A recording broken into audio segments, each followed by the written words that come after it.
सभी साथियों को जय भीम, जय भारत, जय जोहार।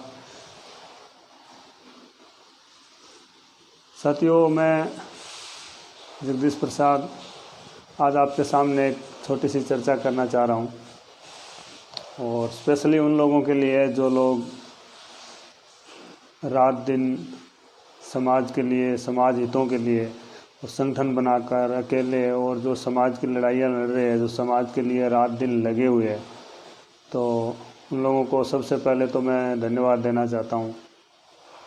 और उसके बाद में यह कि वो लोग रात दिन लगे हुए हैं निस्वार्थ भाव से समाज के लिए, समाज को जगाने के लिए, समाज के कामों के लिए, और अपना समय निकाल करके अपने परिवार को बहुत कम समय देते हैं और अपनी जो ड्यूटी है, अपना जो काम है, खेती करने वाले, मजदूरी करने वाले, नौकरी करने वाले, वो सब लोग अपना काम करने के बाद फिर टाइम निकाल करके अपना काम करते रहते हैं और लगे रहते हैं, रात दिन लगे रहते हैं। तो उन लोगों के जज्बे को मैं सलाम करता हूँ। लेकिन उन लोगों से मेरी एक शिकायत है कि वो लोगों को एक शिकायत रहती है, वो लगे रहते हैं रात दिन समाज को जगाने के लिए, लेकिन कभी कभी वो लोग निराश हो जाते हैं, उदास हो जाते हैं, और उनके मन में एक शंका, मतलब कन्फ्यूज़न हो जाता है कि हम लोग रात दिन समाज के लिए लगे हुए हैं, हमारा कोई इसमें स्वार्थ नहीं है, उसके बावजूद भी लोग हमें गिराने के लिए, हमें नीचा दिखाने के लिए, या हमारा सहयोग नहीं करते, हमारे साथ नहीं चल रहे हैं, हमारे जगाने से जग नहीं रहे हैं, अपने आप को मतलब शिक्षित नहीं कर रहे हैं, या मतलब नशावर्ती है, अंधविश्वास है, वो नहीं छोड़ रहे हैं। तो वो लोग एक एक टाइम में थोड़ा थोड़ा मतलब हतोत्साहित हो जाते हैं, वो बहुत ही मतलब निराशाजनक विचार में चले जाते हैं। तो उन साथियों से मेरा निवेदन है कि ऐसा करने की ज़रूरत नहीं। आप जो काम कर रहे हैं ना, वो बहुत ही अच्छा और समाज के लिए निस्वार्थ भाव से कर रहे हैं और करते रहिए। और जो लोग आपको गिराना चाह रहे हैं और जो आपके साथ में सहयोग नहीं कर रहे हैं, तो उन लोगों के वो आज से नहीं, वो हमेशा से ही बनी हुई आदत है। तो देखिए, हम सबको मालूम है कि बाबा साहब भीमराव अम्बेडकर जी ने हमारे समाज के लिए, अपनी कम्युनिटी के लिए, SC ST के लिए कितना काम किया है, और रात दिन लगे रहे। उन्होंने तो अपने परिवार के सुख सुविधा की कोई भी एक भी मतलब बात नहीं सोची, और रात दिन समाज के लिए लगे रहे। यहाँ तक कि उनके बेटे का निधन हो गया और उनको जाना था बाहर मीटिंग में, जो अपना गोलमेज सम्मेलन है उसमें, इंग्लैंड। तो उनके बड़े भाई ने कहा कि भाई ऐसा हो गया तो आप रुकिए। तो बोला नहीं, मैं एक मेरे बेटे के लिए, उसका दाह संस्कार करने के लिए मेरे समाज के लाखों बेटों की कुर्बानी नहीं दे सकता। तो इतने महान थे हमारे बाबा साहब भीमराव अम्बेडकर। और साथ ही में जो हमारे आदिवासी महानायक धरती आबा, बिरसा बाबा, और जो जयपाल सिंह जी मुंडा, जो युवा थे आधुनिक, जो मतलब बाबा साहब के समकालीन, और उनके साथ में जो संविधान निर्माता समिति में भी थे, लेकिन वो फिर उससे बाहर हो गए। तो ये जो लोगों ने योगदान दिया है हमारे समाज के लिए, तो उन लोगों के साथ भी ऐसा ही षड्यंत्र होता रहा है। और सबसे ज़्यादा तो बाबा साहब को सबको मालूम है कि ये लोग, बाबा साहब ने हमारे समाज के लिए कितना किया, लेकिन उनके साथ में भी षड्यंत्र हुआ है, और वो भी हमारे ही लोग किए। तो उन्हीं का एक किस्सा आपको मैं बता रहा हूँ। जब भी आप जो समाज के काम करने वाले, समाज की सेवा करने वाले, समाज के हितों के बारे में सोचने वाले लोग, जब आपको ऐसा नकारात्मक विचार आए कि हम इतना कर रहे हैं और लोग हमारा सहयोग नहीं कर रहे, साथ नहीं दे रहे, तो एक बार, वैसे तो आपको मालूम भी होगा एक जो स्टोरी है इसका, लेकिन फिर भी मैं आपको बता दे रहा हूँ कि जब 1952 में प्रथम चुनाव हुए, तो उस दौरान बाबा साहब चुनाव हार गए। वो भी सामने जो खड़ा था उन्हीं की कास्ट का, उन्हीं की कम्युनिटी का अछूत व्यक्ति काजोलकर चुनाव जीत गया। और तब काजोलकर बाबा साहब से मिलने गया, तो उसने बाबा साहब अम्बेडकर से मुस्कुराते हुए कहा कि साहब, आज मैं चुनाव जीता हूँ, मुझे वास्तव में बहुत ही खुशी हो रही है।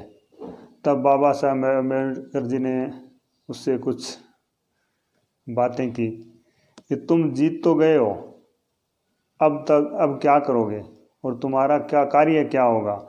जब काजोलकर ने कहा कि मैं क्या करूँगा, मेरी जो पार्टी कहेगी वो ही करूँगा। तब बाबा साहब अम्बेडकर जी ने पूछा कि तुम सामान्य सीट से चुनाव जीते हो? तो काजरोलकर ने कहा कि नहीं, मैं सुरक्षित सीट से चुनाव जीता हूँ। सुरक्षित मतलब अपनी जो रिजर्व सीट है वही सीट से मैं चुनाव जीता हूँ, सामान्य सीट से चुनाव नहीं जीता हूँ। जो आपकी मेहरबानी से संविधान में दिए गए आपके अधिकार के तहत ही जीता हूँ। मतलब जो आपके मेहरबानी से जो संविधान में हमें अधिकार मिला है उसी सीट के आधार पर मैं चुनाव जीता हूँ, रिजर्व सीट से। बाबा साहब अम्बेडकर जी ने काजरोलकर को चाय पिलाई और जाने के बाद बाबा साहब ज़ोर ज़ोर से हंसने लगे। जब उनको चाय पिलाई, आवभगत दी और फिर वो चले गए तो उसके बाद में बाबा साहब ज़ोर ज़ोर से हंसने लगे। तब नानक चंद रत्तू ने पूछा कि साहब आप क्यों हंस रहे हो?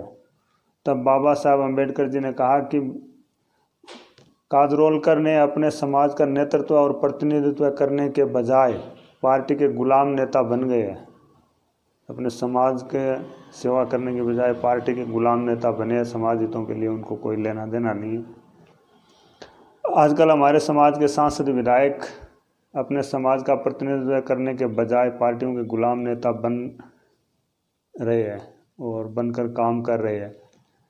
तो यही बात उस समय जो इतना कुछ समाज के लिए करने वाले डॉक्टर बाबा साहब भीमराव अम्बेडकर के साथ भी यही हुआ कि उन्हीं के समाज के लोगों ने रिजर्व सीट से उनके सामने वाले व्यक्ति को चुनाव जिता दिया और बाबा साहब को हरा दिया। तो मैं ये जो स्टोरी, उनका जो किस्सा पढ़ा तो मुझे मतलब बहुत ही सोचने को मजबूर कर दिया कि क्या वो आदमी इतना कुछ किया तो उस समय भी उनके विरोधी थे कि उनके सामने चुनाव लड़ने के लिए, जो रिजर्व सीट से चुनाव लड़ने के लिए कोई आदमी खड़ा हो गया और वो चुनाव जीत भी गया। जीता किसकी बदौलत? समाज की बदौलत। तो उस समय भी उनके विरोधी थे, लेकिन बाबा साहब ने ये विचार कभी भी मन में नहीं किया और ना ही वो इस बात को अपने मतलब जो जज्बे में, अपनी जो सोच में कभी आगे आने दिया। तो साथियों, जो संगठन, जो व्यक्ति अपने समाज के लिए रात दिन लगे हुए हैं तो वो ये नकारात्मक विचार निकाल दे कि लोग मुझे या मेरे साथ क्यों ऐसा कर रहे हैं। क्योंकि वो बाबा साहब तक को भी नहीं छोड़ा, उनके सामने भी इलेक्शन में खड़े हो गए, जीत गए, लेकिन फिर भी छोड़िए, बाबा साहब को कोई दिक्कत नहीं थी। बाबा साहब जो समाज का निर्माण करना चाहते थे, अगर वैसा होता तो बहुत अच्छी बात थी। लेकिन वही व्यक्ति जीत करके जब बाबा साहब को बोला कि मैं पार्टी के कहने पर जो पार्टी करेगी वही काम करूँगा, तो उनको बहुत दुख हुआ कि ये आदमी समाज के लिए कुछ करने वाला नहीं है, पार्टी का गुलाम बन करके रहेगा। जो बात 1952 में प्रथम चुनाव के समय ही बाबा साहब ने कही, जो आज तो बहुत ही मतलब सार्थक सिद्ध हो रही है। तो नमस्कार साथियों, जय भीम, जय भारत, जय बिरसा मुंडा, जय जयपाल सिंह मुंडा, जय आदिवासी, जय मीणा समाज, जय बहुजन, जय मूल निवासी, जय भारतीय संविधान, जय हिंद।